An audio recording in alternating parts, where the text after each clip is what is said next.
Hi friends, ఈరోజు మనం గణేష చతుర్థి ప్రసాదం మోదక్ తయారు చేస్తున్నాం అనమాట. అది ఎలా తయారు చేయాలి అంటే మనం ఇంకా ప్రాసెస్లోకి వెళ్దామా.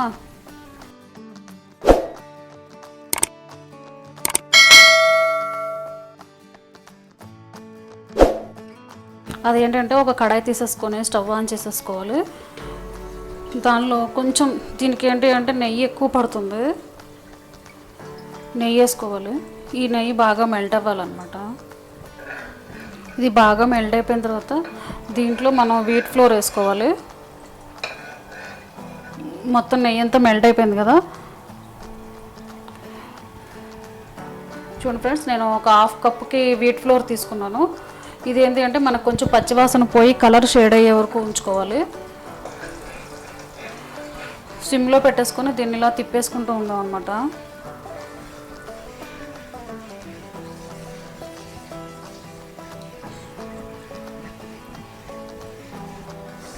ఉండలు లేకుండా కలిపేసుకోవాలి. ఇది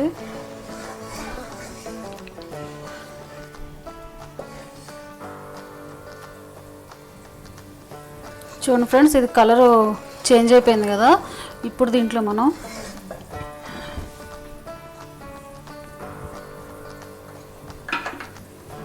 కొంచెం డ్రై కోకోనట్ పౌడర్ వేస్తున్నాను అనమాట.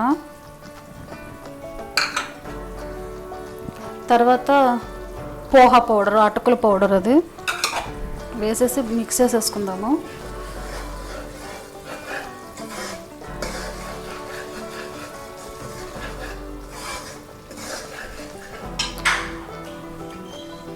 అలాగే పిస్తా, ఆల్మండ్ పౌడర్,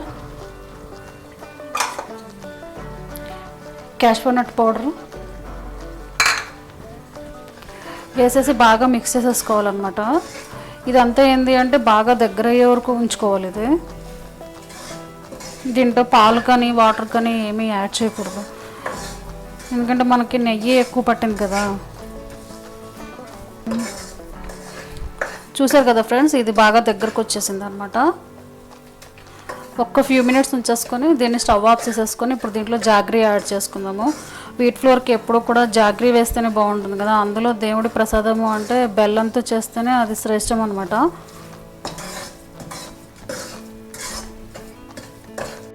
ఇప్పుడు స్టవ్ ఆఫ్ చేసేసాను. దీంట్లో కార్డమమ్ పౌడర్ వేస్తున్నాను అనమాట. అలాగే బెల్లం కూడా వేస్తున్నాను. ఇది బెల్లం పౌడర్ ఆర్గానిక్ది. స్టవ్ ఆఫ్ చేసి ఎందుకు వేసాను అంటే ఇందులో అంతా మనం ఆల్మండ్స్, క్యాష్యూ నట్స్ అన్నీ వేసాం కదా, ఆయిలీగా ఉంటుంది. బెల్లం వేస్తే పాకమైపోతుంది కదా, అందుకని చెప్పి స్టవ్ ఆఫ్ చేసేసుకుంటే పౌడర్ కాబట్టి ఈజీగా కరిగిపోతుంది. చూసారు కదా.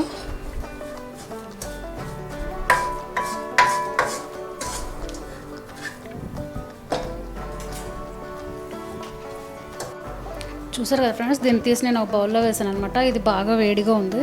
ఇది కొంచెం చల్లగా అయిన తర్వాత దీన్ని మనం మోదక మౌల్డ్లో పెట్టి మోదకలు రెడీ చేసుకుందాము. ఇప్పుడు చల్లారిపోయింది కదా ఫ్రెండ్స్, దీన్ని మనం బాగా మిక్స్ చేసుకుందాం అనమాట.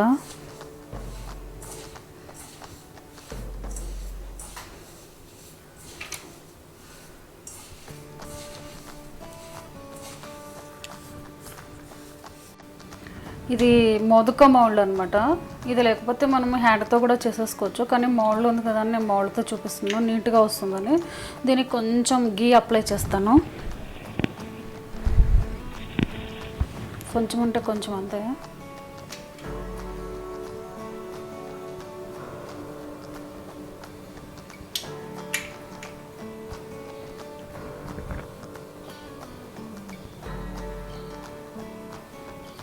లోపల ఏంటంటే ఇది టైట్గా ప్రెస్ చేయాలన్నమాట, అప్పుడు షేప్ నీట్గా వస్తుంది, పర్ఫెక్ట్గా ఉంటుంది.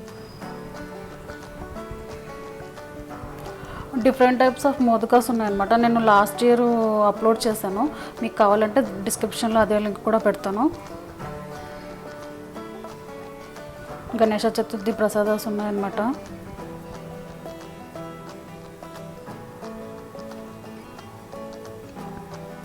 ఇప్పుడు ఈ మౌల్డ్లోంచి మోదకను ఓపెన్ చేద్దాం అనమాట.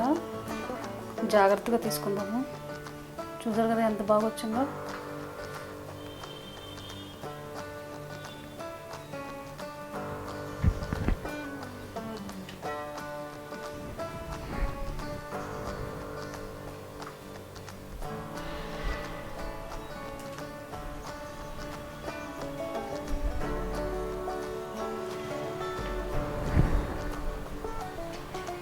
నెయ్యి. చూసారు కదా ఫ్రెండ్స్, మన ఇన్స్టెంట్ మోదక్ రెడీ అయిపోయింది. మీకు కనుక నా వీడియో నచ్చినట్టయితే మీరు కూడా ఈ గణేష చతుర్థికి మా ఇన్స్టెంట్ మోదక్ని తయారు చేసుకొని వినాయక స్వామికి నైవేద్యంగా పెట్టి మీకు ఎలా వచ్చిందో నా కామెంట్ సెక్షన్లో కామెంట్లో పెట్టండి. Thanks for watching the video.